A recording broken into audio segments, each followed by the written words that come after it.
Hi friends, I am back again. Today's topic is trial balance. मैंने पहले ही आपको बताया था कि सबसे पहले हमने जर्नल बनाया, फिर जर्नल की पोस्टिंग हमने लेजर में की। उस दिन लेजर किया हमने, लेजर को बैलेंसेस किए। लेजर के बैलेंसेस जब हमने किए तो बेटा या तो डेबिट बैलेंसेस आ रहे थे या क्रेडिट बैलेंसेस आ रहे थे। बस ट्रायल बैलेंस का कोई और फंक्शन नहीं है।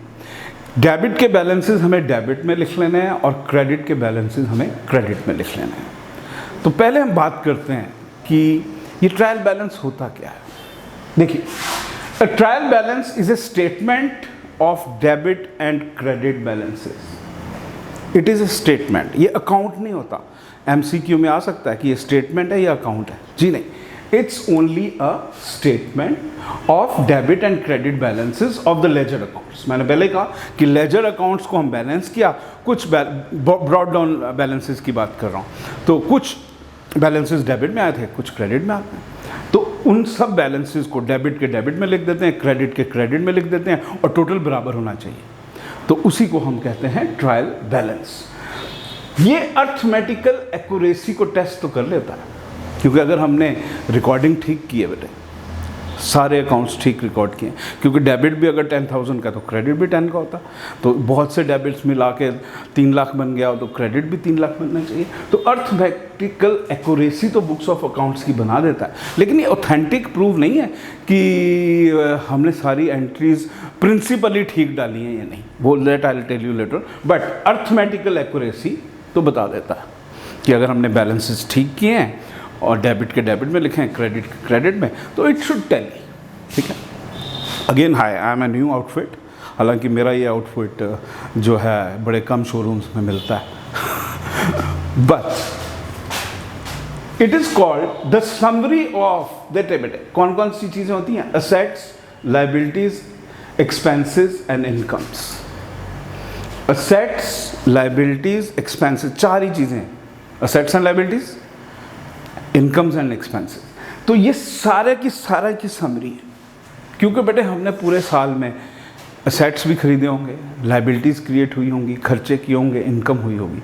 तो सारे बैलेंसेस किए, सबको बैलेंस, ये एक समरी सी बन जाती है हर चीज़ की। और ये समरी के थ्रू बाद में हम फाइनेंशियल स्टेटमेंट्स बनाते हैं। अब इसके फीचर्स में क्या आ गया? It is just a statement not an account. ये भी एमसीक्यू में आ सकता है कि अकाउंट है या स्टेटमेंट। नहीं भाई, ये एक स्टेटमेंट है, सिर्फ अकाउंट नहीं है। Got it? हाँ, it is not a part of double entry. Double entry का मतलब होता है हम डेबिट भी करते हैं, क्रेडिट, वो तो एंट्री के थ्रू करते हैं, उनकी पोस्टिंग भी एंट्रीज के थ्रू होती है। बट ये कोई डबल एंट्री सिस्टम से नहीं बनता, ये सिर्फ बैलेंसेस हमें लेने हैं। तो ये भी एमसीक्यू में आ सकता है कि is it a part of double entry? जी नहीं, it is not at all a part of double entry. It is a list of balances of all ledger accounts and cash। सारे ledger accounts और एक cash book होती है बेटे, और ये कैश बुक अभी हमने नेक्स्ट फ्यू लेक्चर्स में करनी है। तो सारे तो वहाँ कैश बुक ये होती है जिसमें सिर्फ कैश की ट्रांजैक्शन या बैंक की आती है। कैश आया, बैंक का पैसा आया एक साइड, कैश गया, बैंक का पैसा गया दूसरी साइड। तो लेजर के सारे बैलेंसेस लेंगे और कैश बुक के बैलेंसेस भी लेंगे, उनके थ्रू एक लिस्ट बनाई जाएगी, उसके बैलेंसेस होते हैं। अब ये पॉइंट बड़ा इंपॉर्टेंट है बेटे। It checks the arithmetical accuracy of the posting of entries from the journal to ledger. Arithmetical accuracy ठीक है कि जर्नल से उठा के लेजर में कोई गलती हुई तो हमें पता चल जाएगा, लेकिन ये ध्यान से पढ़िएगा और ध्यान से सुनिएगा। It is not A conclusive proof of the arithmetic accuracy of the books of accounts. अब देखिए बेटे, गलतियां बहुत हो सकती हैं। अब गलती ओमिशन की हो सकती है। ओमिशन का मतलब क्या है? वो ये चेक नहीं कर पाएगा। एक एंट्री मैंने परचेज किए गुड्स, ना वो मैंने डेबिट किया ना क्रेडिट किया, मेरा अकाउंटेंट भूल गया जर्नल में डालना, तो लेजर में भी नहीं डाला। अब वो 10,000 रुपीज़ ना डेबिट हुआ ना क्रेडिट हुआ, तो हम भूल चुके हैं, फिर भी हमारा ट्रायल बैलेंस तो मिल जाएगा। लेकिन गलती तो है कि वो एक एंट्री हम ओमिट कर चुके हैं, इंटायरली ओमिट। मैंने किसी को सैलरी पे की थी 20,000, वो मैंने सैलरी को भी डेबिट नहीं किया, कैश को भी क्रेडिट नहीं किया। तो ना वो सैलरी में गई ना कैश में गई, ये ओमिट हो गई। जो एक एंट्री गायब ही हो गई बिल्कुल, जिसे डेबिट भी नहीं किया गया, क्रेडिट भी नहीं किया गया, तो दोनों बैलेंसेस में कोई इफेक्ट नहीं पड़ा। ट्रायल बैलेंस फिर भी मिल जाएगा, लेकिन गलती तो है। तो इसका मतलब ये कोई हमारा बेटे कंक्लूसिव प्रूफ नहीं है कि ट्रायल मिल गया तो हमारे सारे प्रिंसिपल्स हमारे ठीक हैं, हमने एंट्रीज भी ठीक डाली हैं। तो ये एरर ऑफ ओमिशन को नहीं जज करता। अगर ओमिट हो गया तो वो चेक नहीं कर पाएगा। Second, error of principle, it is also very important. Principle का एरर बड़ा एक एग्जाम्पल बड़ा इंपॉर्टेंट है, वो जर्नल एंट्री भी हमें एक करनी चाहिए। अगर हम मशीन खरीदते हैं ना, तो हमें machinery account debit to cash करना होता है, नो प्रॉब्लम्स। लेकिन बेटे अगर उसकी इंस्टॉलेशन पे जितने चार्जेस आए, क्योंकि मशीन खरीदी बॉम्बे से, लेकिन वहाँ से यहाँ आई तो रास्ते का खर्चा हुआ, फिर उसके लिए ऐसे नहीं कि मशीन ऐसे ही रख देंगे आप, उसके लिए हम रैम्प बनाएंगे, मज़दूर को बुलाएंगे, रैम्प के लिए वेजेस पे करेंगे। तो वैसे नॉर्मली वेजेस की एंट्री क्या होती है, wages account debit to cash. लेकिन जो इंस्टॉलेशन पे वेजेस वगैरह लगेंगे, उससे सारे खर्चों को, जब से मशीन मुंबई से चली जम्मू में पहुंची, उसके रास्ते के खर्चे, फेयर जो भी लगा, उसका किराया मालगाड़ी का, यहाँ पे पहुँचाने का, फिर यहाँ कैरेज लगा, फिर इंस्टॉलेशन चार्जेस लगे, तो हो सकता है 20 लाख की मशीन खरीदी हो तो 1 लाख रुपया ये भी लग गया। तो ये 1 लाख रुपया जो लगा इंस्टॉलेशन चार्जेस, इसे हम इंस्टॉलेशन चार्जेस को डेबिट नहीं करते, हमें मशीन में ही डेबिट करना है। क्योंकि हमें 20 लाख तो मशीन परचेज़ की और 1 लाख लग गया उसको इंस्टॉल करने में, तो 21 लाख की एंट्री मशीन पे होनी चाहिए। तो एरर ऑफ प्रिंसिपल का ये मतलब है कि मुझे इंस्टॉलेशन पे मैंने वेजेस पे किए, तो मैंने मशीनरी को डेबिट नहीं किया, वेजेस को डेबिट कर दिया। तो देखा जाए तो ये प्रिंसिपल का एरर है। हालांकि डेबिट किया है और क्रेडिट भी किया है, तो इससे क्या होगा बेटे, मेरे ट्रायल बैलेंस तो फिर भी मिल जाएगा। लेकिन मेरे से गलती हुई है, मुझे wages account debit to cash नहीं करना चाहिए था, मुझे machinery account debit to cash करना चाहिए। क्योंकि जो इंस्टॉलेशन पे सारे खर्चे आते हैं, चाहे वो वेजेस भी पे करें हम लेबर को, वो हमें मशीनरी को ही डेबिट करने चाहिए। Is it clear? तो वो एरर भी ये डिपिक्ट नहीं कर पाएगा। हाँ, कमीशन का एरर डिपिक्ट कर सकता है। कमीशन का एरर क्या होता है कि मैंने बेटे एक जगह एंट्री 1000 की डाली और दूसरी जगह मैं 100 की डाल पाया, क्योंकि मैंने गलती से एक ज़ीरो नहीं लगाया, दैट इज मैंने कमिट कर दिया एक एरर, वो ट्रायल बैलेंस पकड़ लेगा। 1000 जब हम चेक करेंगे जर्नल से लेजर, तो 1000 की जगह वहाँ 100 पड़ा होगा, तो 900 से ट्रायल बैलेंस डिसएग्री कर जाएगा, वो एरर कैन बी लोकेटेड। तो कौन सा एरर लोकेट किया जा सकता है? Error of commission can be located, but no error of omission and principle can be located.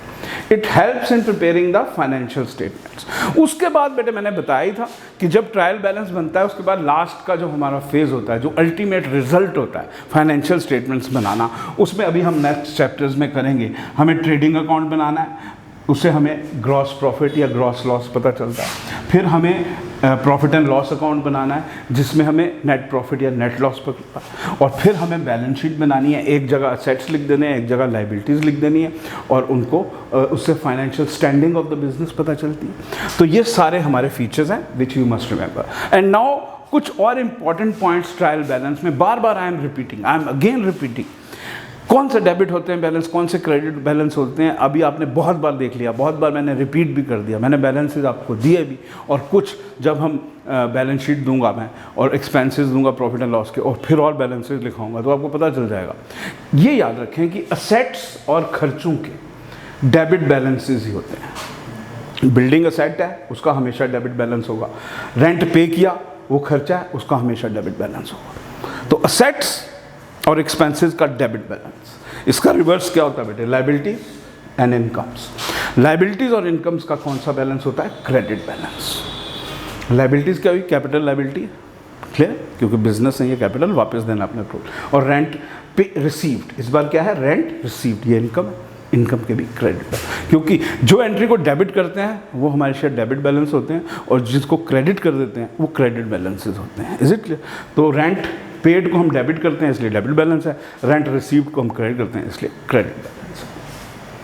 Cash and bank balances are taken from the cash book. हाँ, इसके बाद हमें कैश बुक भी करना है। तो लेजर में हम क्या कर देते हैं कि कैश की ट्रांजैक्शंस क्योंकि बहुत होती, बिजनेस में कैश की बहुत ज़्यादा ट्रांजैक्शन होती हैं, परचेजेस बहुत कैश की होती हैं, सेल्स बहुत कैश की होती हैं, लोगों को कैश देना पड़ता है, लोगों से कैश लेना पड़ता है, किराने की दुकान पे चले जाएं, रिटेल शॉप में कैश कैश आ रहा है जा रहा है आ रहा है जा रहा है, तो उसके लिए एक सेपरेट सी बुक बना दी जाती है, दैट्स अ कॉम्बिनेशन ऑफ, तो वो एक लेजर अकाउंट अलग से बनाया जाता है जो एक पूरा प्रॉपर चैप्टर है हमारा। परचेजेस अकाउंट का हमेशा डेबिट होता है बेटे, परचेजेस को डेबिट करते हैं, सिर्फ कुछ केसेस में क्रेडिट करते हैं, लेकिन वो भी क्योंकि परचेजेस ज़्यादा हो चुकी हैं, अल्टीमेटली इसका बैलेंस हमेशा डेबिट होगा परचेज, लेकिन परचेज रिटर्न का बैलेंस जो है वो क्रेडिट होगा। परचेज रिटर्न की एंट्री की थी हमने, जिसे हम रिटर्न आउटवर्ड भी बोलते हैं। पहले हमने परचेज किया और फिर बाहर दिया, तो रिटर्न आउटवर्ड, तो इसका क्रेडिट बैलेंस होता है, जो क्योंकि हम रिटर्न करते हैं किसको, राम से खरीदा उसको रिटर्न किया, तो राम अकाउंट डेबिट टू, तो परचेज रिटर्न को बेटे रिटर्न आउटवर्ड भी कहा जाता है। इसी तरह सेल्स का जो बैलेंस है हमेशा क्रेडिट होना है, सेल्स को क्रेडिट करते हैं, लेकिन सेल रिटर्न का डेबिट बैलेंस है। सेल रिटर्न का मतलब होता है रिटर्न इनवर्ड, तो रिटर्न इनवर्ड का बेटे हमेशा डेबिट बैलेंस होगा, रिटर्न आउटवर्ड का हमेशा क्रेडिट बैलेंस होगा। ये 4-5 चीज़ें एमसीक्यूज में आती हैं, बाकी कुछ नहीं आएगा।